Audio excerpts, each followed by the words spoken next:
got 6 o'clock, so we'll start it up. Welcome to the Norton School Committee meeting for Thursday, September 23rd. This meeting is being recorded. If anybody else is recording it, please let us know right now. First up, we're going to have the Pledge of Allegiance. Flag is off to my left.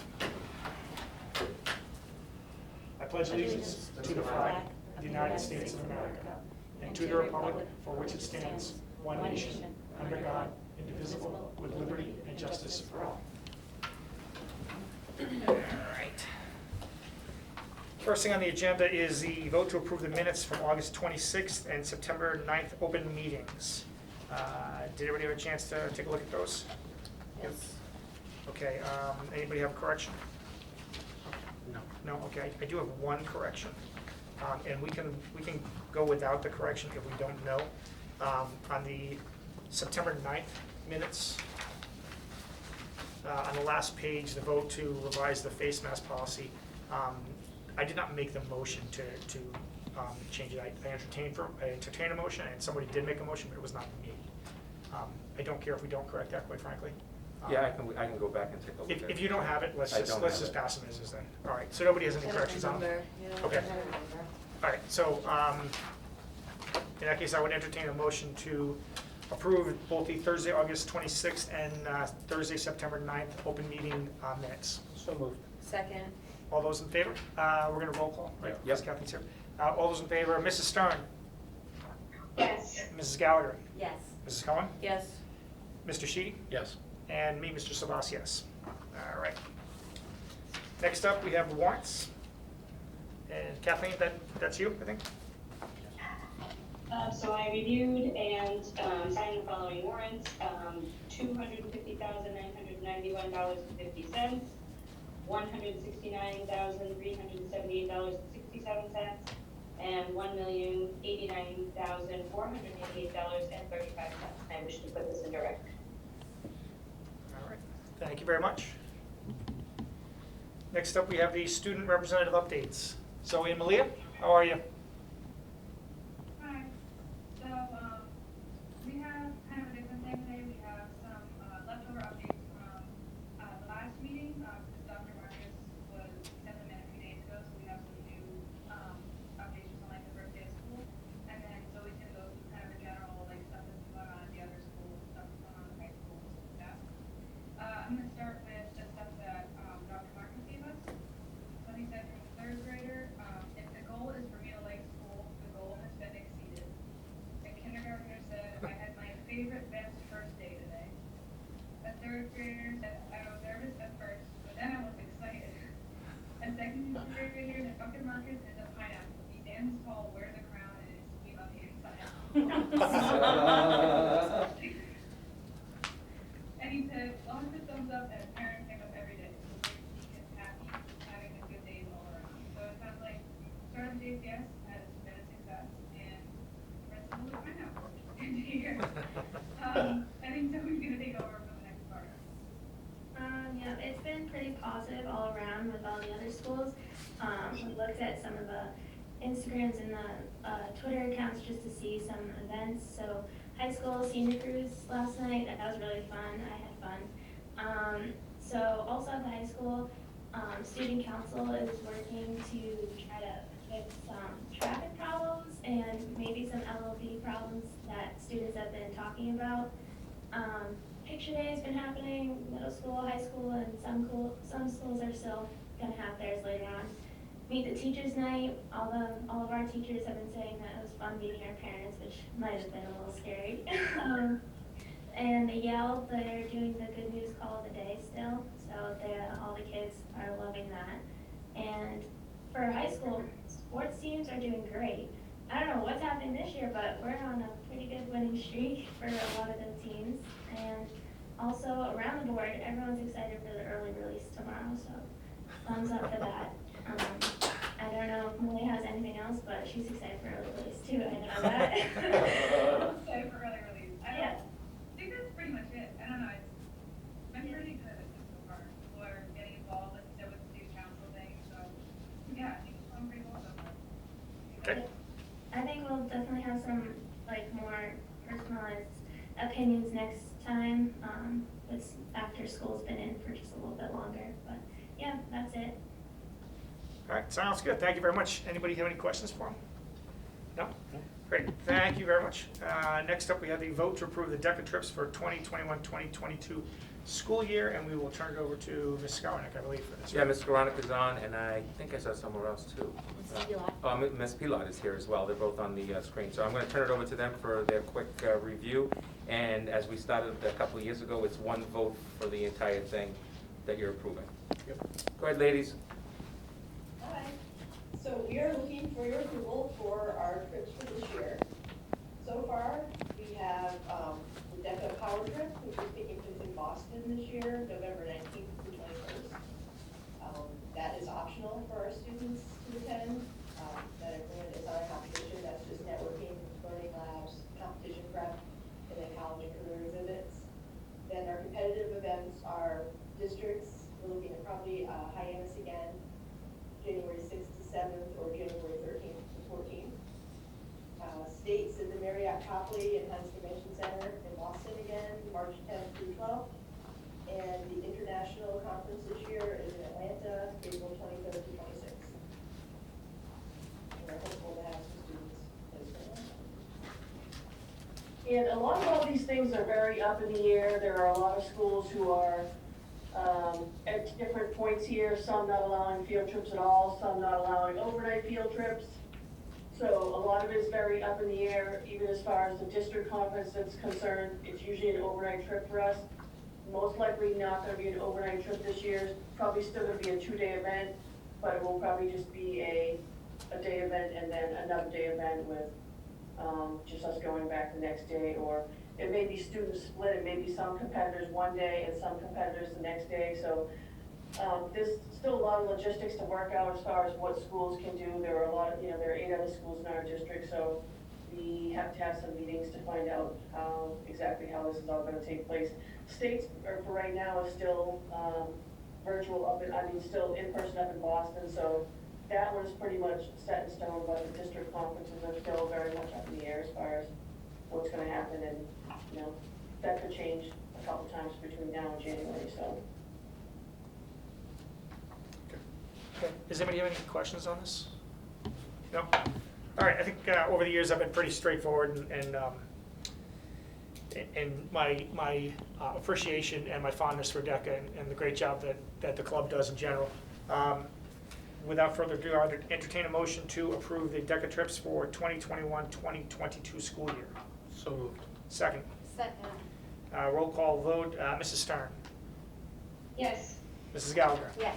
Mrs. Cohen. Yes. Mr. Sheedy. Yes. Mr. Savas is a yes. Thank you very much, guys. Good luck, Good ladies. luck. Thank you. Good luck to all. All right, next up we have the vote on the fall town meeting. Dr. Byetta, over to you. Thank you. As you know, Mr. Chairman and members of the committee, each year we have a fall town meeting. Our fall town meeting are grounded on a request for $612,824. If you remember, we left the $457,824 on the table for transportation, and then we have another request for $155,000. It's actually a request for $460,000, but we have used the remaining ESSER, the money from ESSER 3 at $165,000, and then absorbed it through all the savings and reorganization of the budget throughout the summertime, $140,000. So the request for the article is $612,824, and I request your vote to Okay, support this that. is one article for both those items. That is not two correct. separate ones. Yep. Okay, perfect. Any questions on this? No. That's our only article? That's our only article except for capital. Any, no questions, Rich? Okay, I would entertain a motion to approve the article for the fall town meeting as written. So moved. Second? Second. All those in favor are Mrs. Stern, Yes. Mrs. Gallagher, Yes. Mrs. Cohen, Yes. Mr. Sheedy, Yes. and Mr. Savas is a yes. All right, next up, the vote on the capital plan. The capital plan has been reviewed. As you know, each year we go through this process of taking everything that's on our list, and you'll see the priorities of $234,000, I believe it was the final number, as requested for the fall town meeting, which is the technology displays at $150,000. The parking lot re-engineering, I want to talk about briefly about that, and the athletic bus at $69,000. The rationale behind some of this is we need to take a look at our elementary parking lots, in particular the JCS and the LGN. But because of runoff and because of all kinds of other situations, we think that we need to actually look at an engineering I'm not sure that that 15,000 is gonna be enough. We might have to take it one school at a time, based on some of the discussions that we've had, but we'll stop there, and then if we have to come back, that'll be it. This also aligns nicely with all the other projects that we're doing.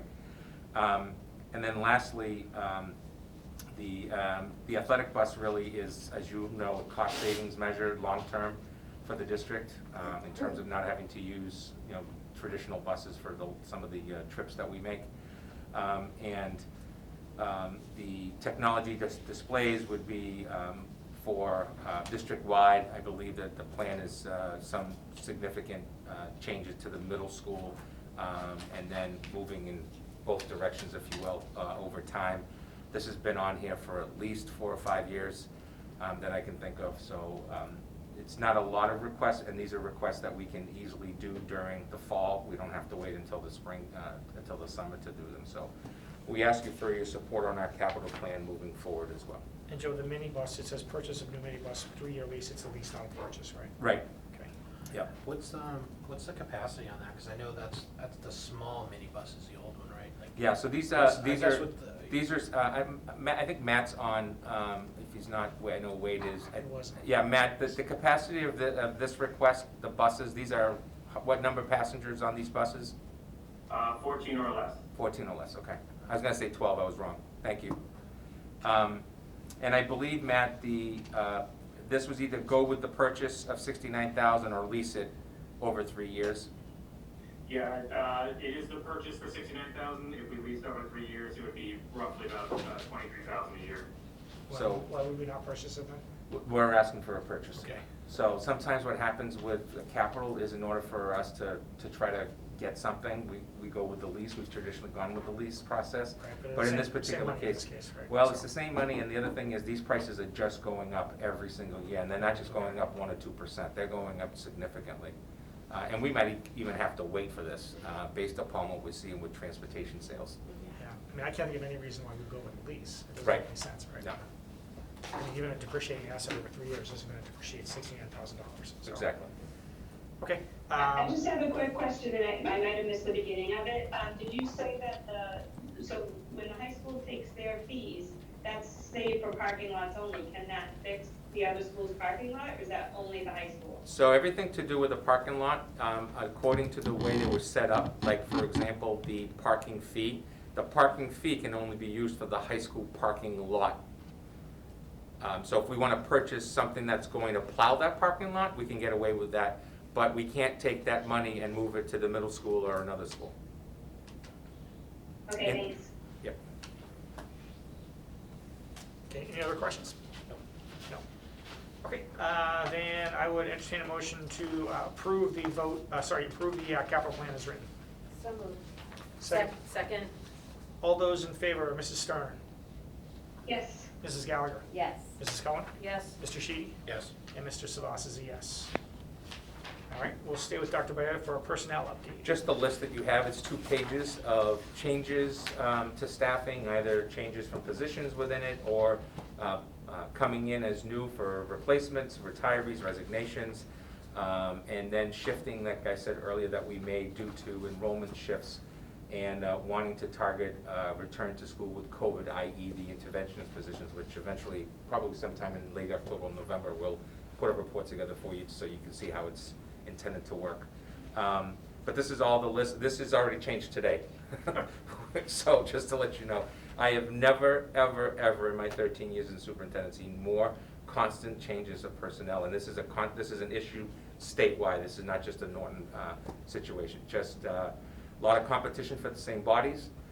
People willing to take chances. We lost a combination of about, 25 to 30 years of experience at one of our schools. Just with people literally in August resigning and moving on. Okay. So that's just information. Now, do we have any outstanding positions we still need to fill, or We currently That's only good. have situations of long-term subs. We just had someone move from a long-term sub into a permanent position, meaning now we're looking for a long-term sub for that position. And that's going to be a constant all year this Yep. year. More so, I think, than last year. Okay. When we have a leave of absence, is that the whole year, or what is the amount of time that that's listed as a leave of absence? Yeah, it could be 6 weeks, 8 weeks, 12 weeks, 6 months, the entire year. Right now, it wouldn't be. Most of our leaves are going to be around that 12 weeks because it's usually connected to maternity.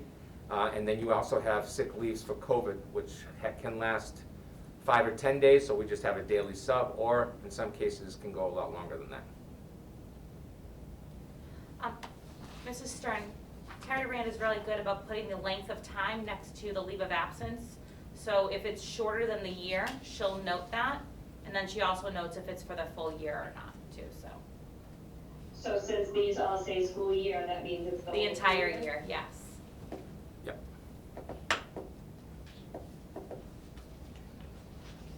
Any other questions on it? No.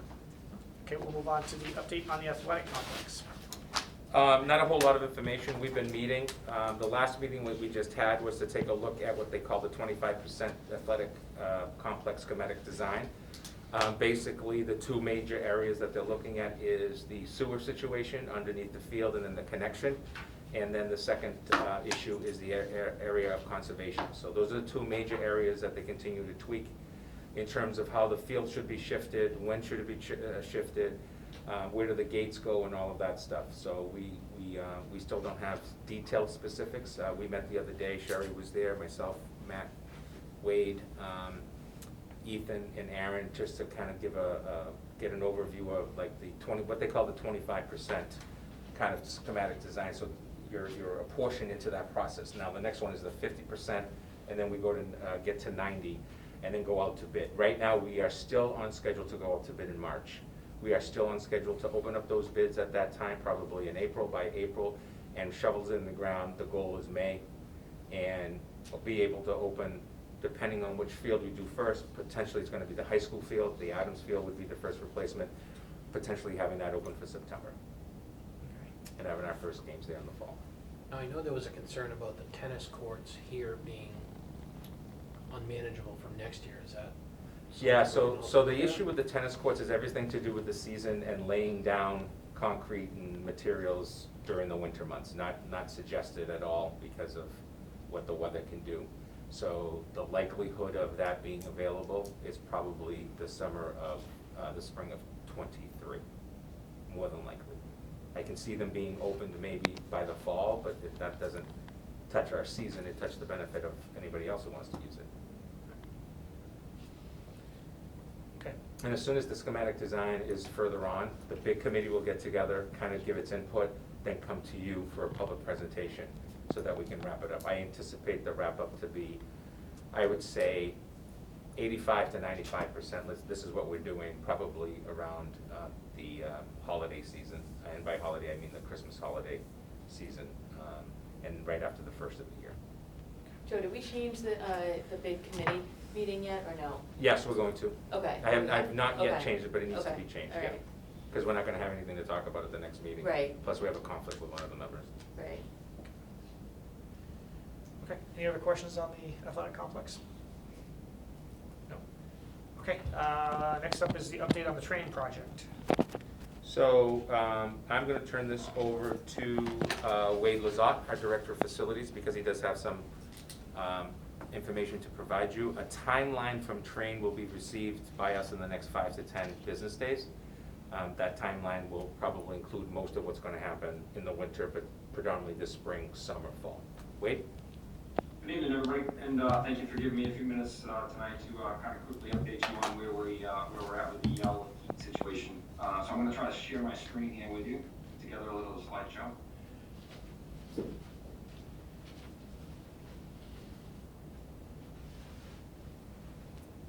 All right, hopefully you can see that. Yep. Okay, so the Yale School, this summer we managed to get a lot done. As many of you know, the heat pipes run below the crawl space below the Yale School. So what we're proposing to do is bring those pipes up above and run them along the ceiling. So in doing so, we removed boiler number 2 out of the boiler room. We're still running boiler 1 and 3. They're steam, and that shows you how old these systems are. We're running steam in the old 1951 section of the building. So They're gonna continue to run steam until next summer, where we'll pull them out and run hot water throughout the entire school. But for now, we're actually gonna be in a brand new boiler in it at number 2, which, if you look here, these are the new boilers. They're a lot smaller, a lot more energy efficient. And we're gonna be able to save a lot of space in the boiler room itself. So one new boiler has been installed. This new boiler will be providing heat for the lower section, the 1954 section of the building. We were managed to run a bunch of 4-inch pipe in. They got the section run from the boiler room down to the nurse's station. I think if many of you guys know the school, that's where we had a lot of our leaks last year, being the original piping. So this is all brand new 4-inch cast iron piping in copper that'll bring us right down there. Brand new circulators will also be installed. So this will be a brand new heating system, really, from the boiler room all the way to the back of the 1954 section. This is the pipes here. We're running them along the ceiling now, so a lot easier to maintain, a lot easier for us to get to in the future if we do have any problems. And then on the right, you'll see the finished look, all insulated up, and it's a nice, neat look. Next Gen has been our plumbers, and they've done a tremendous job in keeping the pipes up as high as they possibly can, and really provide a nice, neat look for us. This is all the way down to the nurse's station here. So what we're doing is we're actually gonna be coming into the nurse's station, and we're gonna from the nurse's office down to the superintendent's office. We're gonna be using old existing pipes just for this year, and then the plan is the start of next year for us to go ahead and cut this section out and then tap into all new piping. So when this whole project is done at the end of next summer, we'll have all brand new piping, all brand new circulators and brand new boilers, new unit vents in classrooms as well.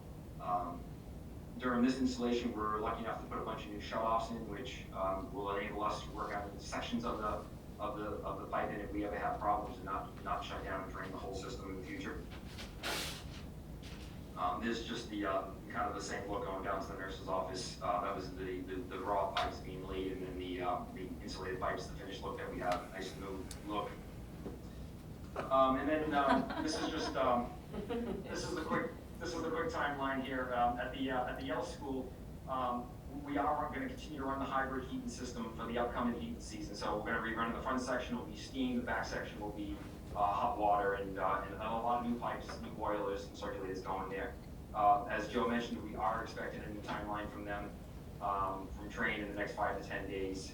And then our water efficient flushers are starting to be installed November 1st, and they can get all that done in about a month too. So you're going to see some improvements in the energy, gas-wise, as well as water, which, as you know now, with the Yale and the high school tied in, any little bit of water that we can save certainly saves us a lot of money on it going out as well. So, and then we're looking to get a timeline as well on the solar carports.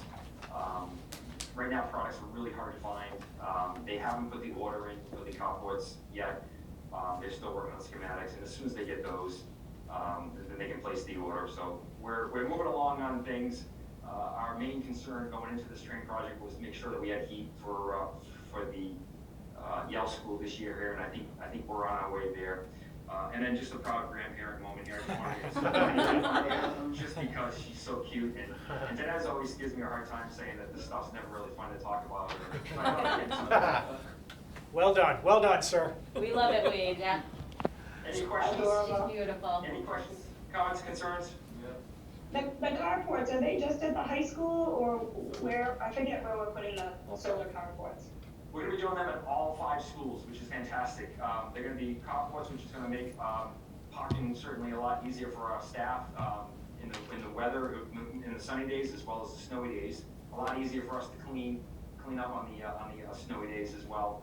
Plus, we're going to have EV charging stations at each location too. So as electric cars start coming more popular, we're going to be offering electric carport stations at each of these carport locations. So real quick, the JCS is going to be along that kind of the back island over in front of the cafeteria section. The LGN is going to be where the dumpster side of the school is. The middle school is behind where the staff parking is. The high school is going to be that whole big main parking lot, where staff and students park, not the junior lot, but the main staff lot there. And the Yale school is gonna be, again, the main parking lot out front.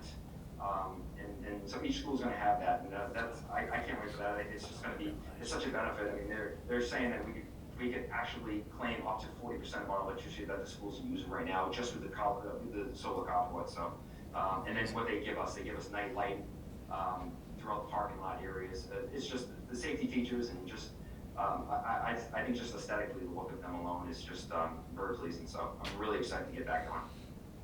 It's gonna be amazing.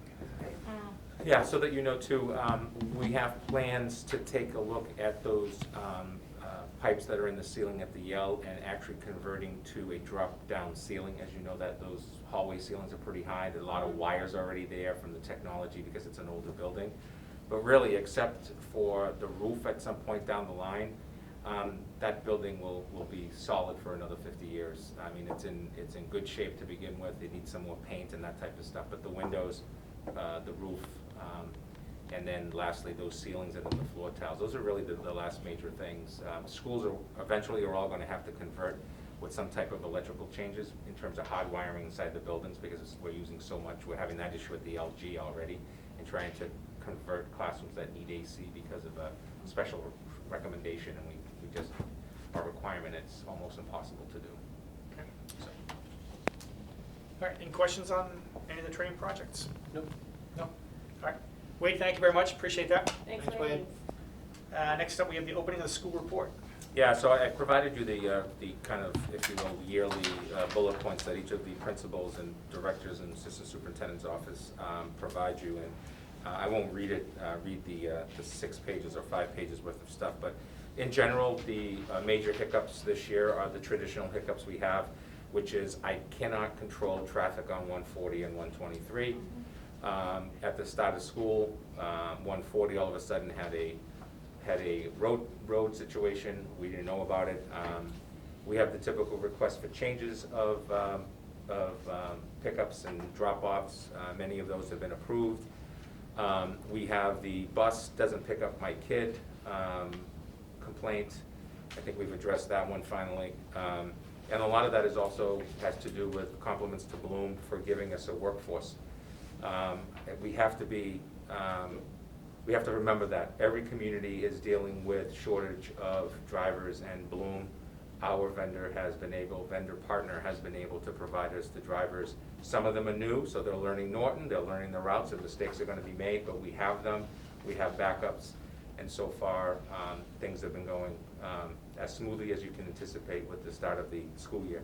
I think the biggest issue right now that we're dealing with is the entranceway to Norton High School in the morning.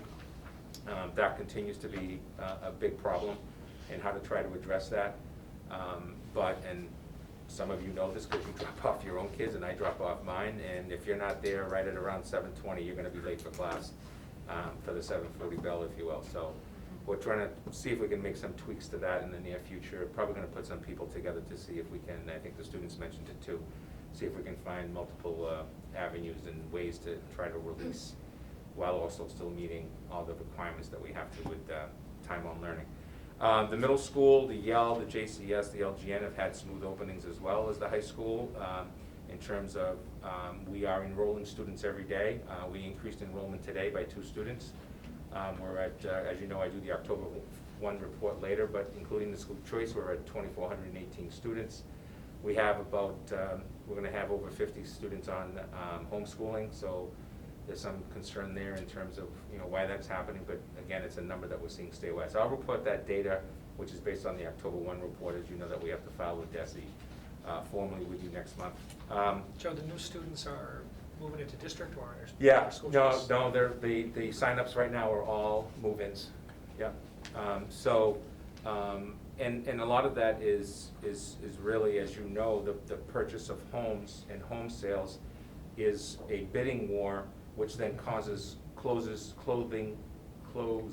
to happen either quicker or delayed. As you know, people are buying homes without even having an inspection, buying homes with cash, and then there's the contingency. So we've had a number of families that have reached out and said, can I start on day 1? I have a purchase and sales agreement, but I'm not gonna move in until October 1st, so we've granted Makes those sense, families right? access. Yeah, it's good for the kids to be here on day one of school, so Right.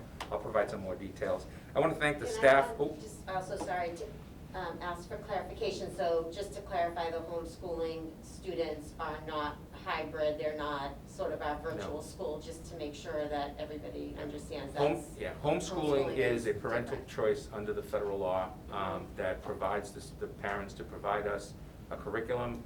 We approve the curriculum, and then we, except for itinerant services and/or student activities, the student is not a responsibility of the district. And you said that number is about the same year over year, or is there? an Consistently, increase? it has been this year. Last year it went up, and we knew that it's gone up even further this year. Okay. So, I want to thank the folks that are responsible for putting all this together, from the principals, assistant principals, administrators. I want to thank the staff for what I would say was in many ways a very traditional opening of school.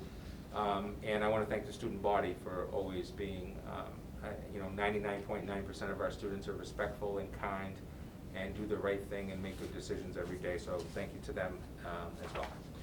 I did have one question regarding the high school. I did notice the doors are opening later, and I know, at least from experience, that does cause a little bit of a traffic jam in the junior lot, because there's parents that just kind of park in the drop-off lane.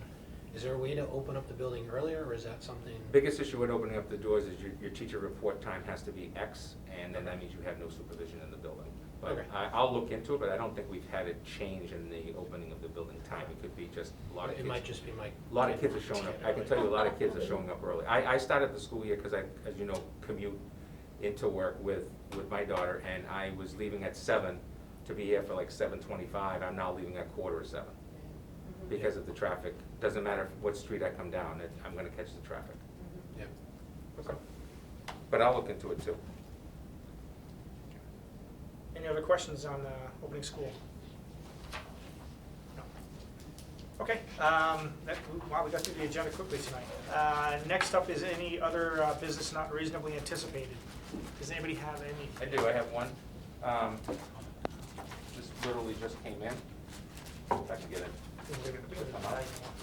This is the U.S. News and World Report for Norton High School. If you remember, last year for 2021, we were recognized as being a high school out of the 18,000 high schools nationwide. We are ranked at 2,880, or top 16% out of all high schools in the nation. It's the first time that we've actually broken into that list, if you will. We're doing pretty well, and I just think it's important to recognize the work that's coming from our staff and our students at Norton High School, and that will be put up by Wade's department sometime in the week to 10 days, centrally located, so people can recognize the good work that's happening. It's nice to hear. Very nice to hear.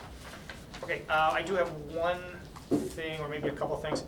At our last meeting, there was discussion about reaching out to DECA about I guess I had phrased it as the idea that we would like them to remember to leave decision-making to the local level as much as possible. I did take a first stab at a letter. I'm going to hand this out to the members of the school committee to look over. No rush on it, but just give me your thoughts. If there's something you think you want to tweak or whatever, I'll just pass those down if you can. And at some point we'll get it finalized. And Kathleen, I'll get one to you when I can. And you guys Yeah, want? or you can just email it to me. I could do that. You're right. I forgot about email. It's one of the hazards of being an old man like me. Is the technology scary? Jen can take a look at that as well. So again, take a look at it. Feel free to mark it up if there's something you don't like or something you disagree with or something you think we should really emphasize, et cetera. Or if someone is not on board with it, that's fine as well. It does not have to be signed by everybody. I certainly don't make any assumptions to that effect. Okay, that does it for me. Does anybody else on the board have any further? Yeah, I just have a couple of things. Mr. Cameron at the Norton VFW was looking for any kids who might be interested in helping out with their Halloween event. It's October 22nd and 23rd. I think it's kids to dress up and scare other little kids while they're on a hayride or something. So if anyone's interested, you can reach out to the Norton VFW. Do you want just kids or kids and adults? No, adults. Believe me, there's plenty of adults that are signing up for it too. So. This will be all our Did you time. did I Yes, forget to I mean, mention the woo! email? I think, yeah, why don't we do that? So, yeah, why don't you mention that as well? I think that, because that's pertinent to. Okay, so Yeah. just to kind of piggyback on what Dinesh was saying about DESI, I did, was able to run into Jay Barrows, our select, our representative, and followed up with an email to him about exactly what we talked about is allowing the local level to make decisions for our school district. So I was able to say what I needed to say. The response was, yeah. Political? It's- Yeah. Yeah, Jay's a good guy. but Yeah, it's I like crazy Jay, politics. like Jay very much, he's become a friend, but it wasn't, it was just, yeah, I understand what you're saying. Yeah. So, I don't know that that's gonna get me anywhere, but at least I did try. Yeah. Okay, anyone else on the board or administration have any business? No? Okay, I'm gonna open it up to the audience at large. Mrs. Gallagher, I believe you're gonna speak, right? Dinesh, if you just give Karen a minute, she has to move the camera. Oh, sure. Just so our audience at Sorry, home. bear with us for I don't one tend to second. get camera on me either. Hey, when you talk in front of us, you're world famous, that's how it goes. For the tens of viewers at home. Right. I just wanted to thank you for that update regarding Jay Barrows and the letter. I do appreciate that. I just did want to ask about the status of unmasking the little Lancers students. Last time we had the meeting, you guys voted unanimously Right. to change the policy, and I know you're going to engage in impact bargaining, and you were hoping to have that completed by this meeting. Yeah, we're actually gonna go into executive session at the conclusion of this meeting to discuss the impact bargaining, actually. So it's ongoing, is what I would say. Do you have any idea? I can't know until we have the dynamics of that down. And I get it's frustrating to hear that, but I hope you understand, like, we can't move forward without knowing that, there's just no way. So, we're doing it as quickly as we can. Other than that, other than sitting down with these guys and talking to them, I can't tell you where we're gonna be, because I just don't know where we are right now. How long does it normally take to engage in negotiations like this over a subject? I've been involved with one meeting and I've been involved with 1 year. I've been involved with multiple year ones, so. It depends on impact bargaining is specific to an issue because the impact bargaining in place has to do with the membership of the union being a group of people, 31 I believe it is, being treated differently than the remainder of its membership. So they can impact bargain on anything from the facilities itself and working conditions to what PPE we're using or not using. And so that's what I would anticipate would be the items that will come forward. We have had, the Labor Management Committee has had 2 meetings. So we had that decision on Thursday. The following Monday we met. We met again this Monday. We're meeting again this coming Monday. I'll go into it. Yeah, I'll go into the executive session tonight with the school committee, provide them an update of those discussions. We will continue. They'll give feedback, if you will.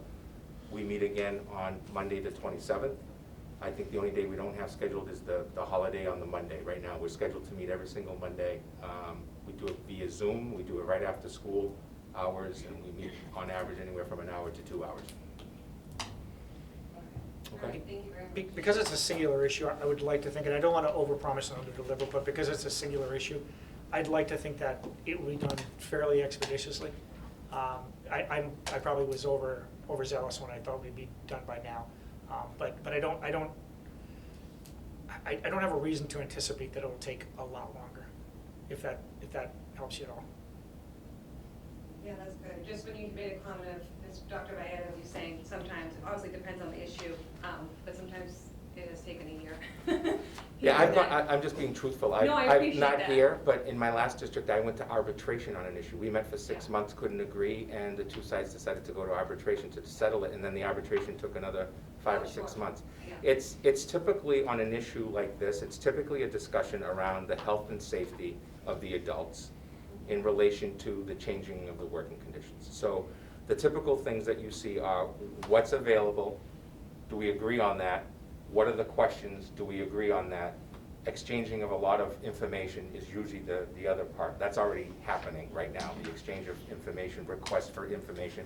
Much of it actually could be, it's in negotiations, but you know, it's reports on air quality, reports on air exchanges, reports on how much have we spent on this, that, and everything else for masking or for gloves or for any of that stuff. And most of that is just go grab a file somewhere, either on the computer or in a cabinet, and exchange the information. I hate to say, the management side, the school committee side is kind of in a, we don't have a lot of anything except to abide by the policy that they've established. So my only thing is to say to the other side, to the association and its members, this is the policy that the school committee is voting pending on impact bargaining. So how do we get there? And typically, again, we've impact bargained in one meeting in Norton since I've been here, and I've impact bargained over a couple of months on an issue. So that's, just to be honest, that's the way it goes. I can't guarantee you, but we are meeting regularly. I'm sorry, did you say those meetings were available to watch on Zoom? No, they're not. The impact bargaining is like regular negotiations. The only group that can actually ask for it to be public is actually the union under labor law. Management doesn't have the right to say that it's a public meeting. But I expect that we would be updating the school committee on a regular basis, because the final say is going to be between the union leadership and the school committee on what's agreed to. Well, thank you very much, I appreciate that. Sure. Yep. Okay, any other business to come before the school committee? No? Jen, do we have anybody? We do not. No. Okay, then I would entertain a motion to adjourn, to go into executive session for the purposes of contract negotiations. And not to resume. And not to resume, sorry. So moved. I need, entertain a motion. Second? Second? Okay, all those in favor, Mrs. Stern?